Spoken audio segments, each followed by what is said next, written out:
Alright, so we're back here on the bench with these two Luxman processing boards. If you haven't seen the video about the repair that I'm doing, you can check it out.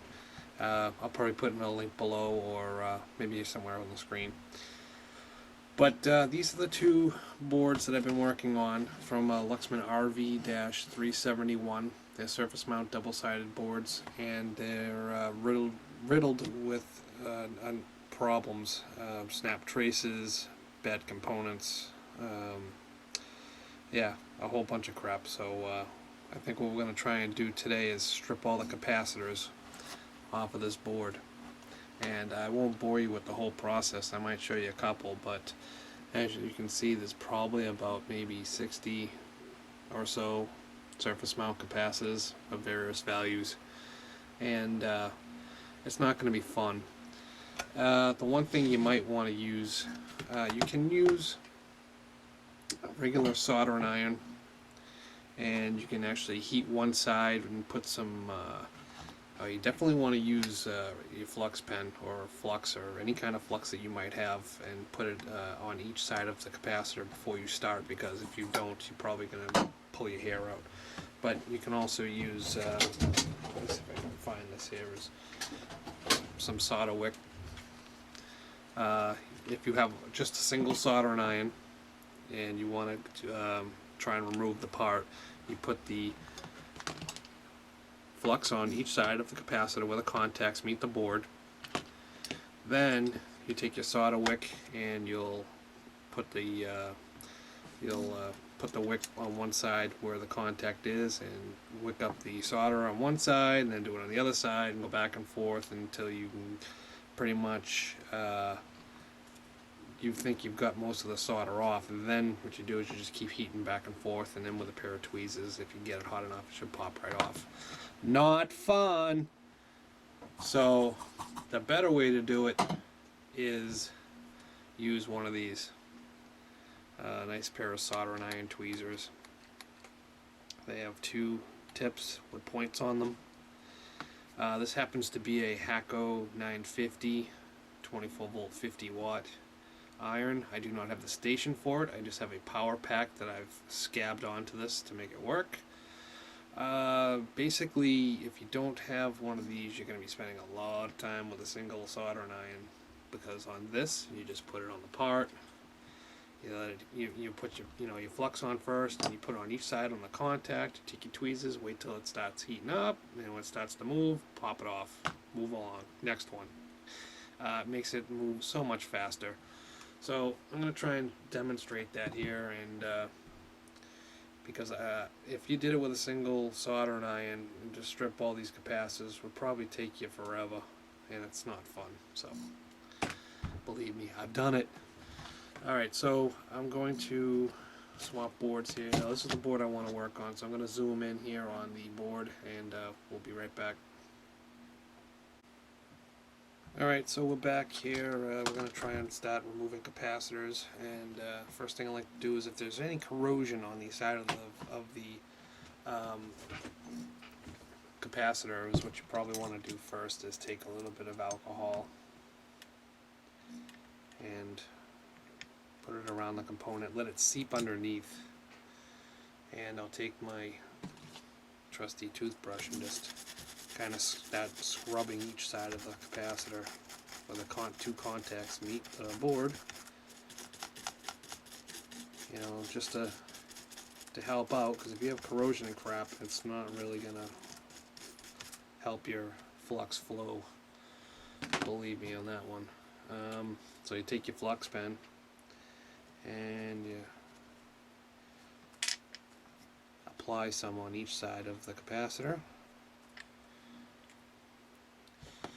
and take your hot tweezers here, clean them off, and some, I use the Hakko braided or whatever you want to call it, the brass filings in here, and dab it in here. You want nice shiny tips when you start this. Now I'm going to try and rotate this board because the contacts are opposite of what I'm going to demonstrate.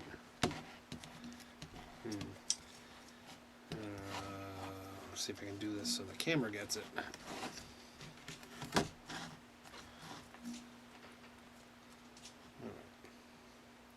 So you're going to take your tweezers. See if I can achieve a little bit better focus here.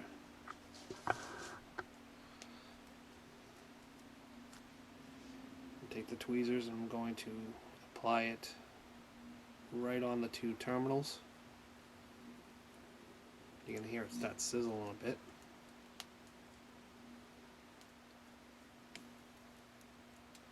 And don't pull right away, because you'll rip the pad up. Wait till it just pops right off. And that's it. That's all there is to it. That took, what, 5 seconds or so? If you did this with a single soldering iron, believe me, you would still be there. So, removing the capacitors are not going to be too bad. Now what you want to do is once you get the capacitor off and you get it to this point, is you're going to want to, I've already removed 2 as you can see here. So, see if I can get a little bit better focus. I'm sorry about the focus, but this camera has a minimum focal distance here of like about 15 inches, and that's as far in as I can zoom with this lens that is fixed on the camera without it getting blurry. So I'll have to see what I can do about that. Alright, so what you want to do next is now you can take your single point soldering iron, apply some more flux to those pads, take your solder braid, and just gently wipe in the direction of the pad inside into the capacitor this way. See, the capacitor was mounted here like this. You want to, your pads are, your connections are most likely going to be coming out from here, so you want to wipe inward, because if you go the other way you might risk pushing the pad up and tearing it off. So whatever way that your trace is coming into the pad is the way you want to wipe your wick across. And believe me, if you don't believe me on that, a little too much heat and you're going to wipe it away.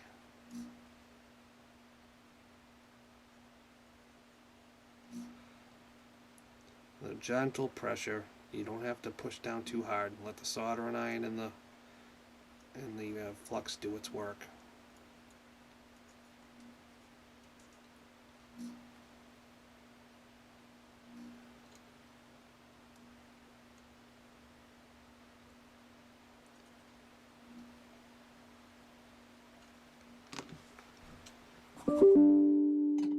When you're done, they should have nice pads.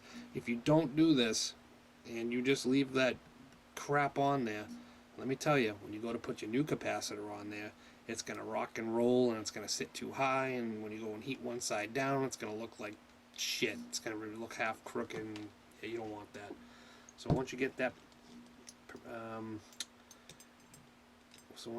solder off of those pads, take a little bit of alcohol, and we're going to remove the flux from what we've done.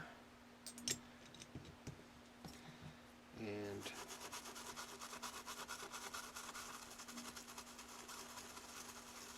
you want a real gentle brush too, because if you have a pad that's half hanging up, you can tear it up too. So you want to be real gentle during this process.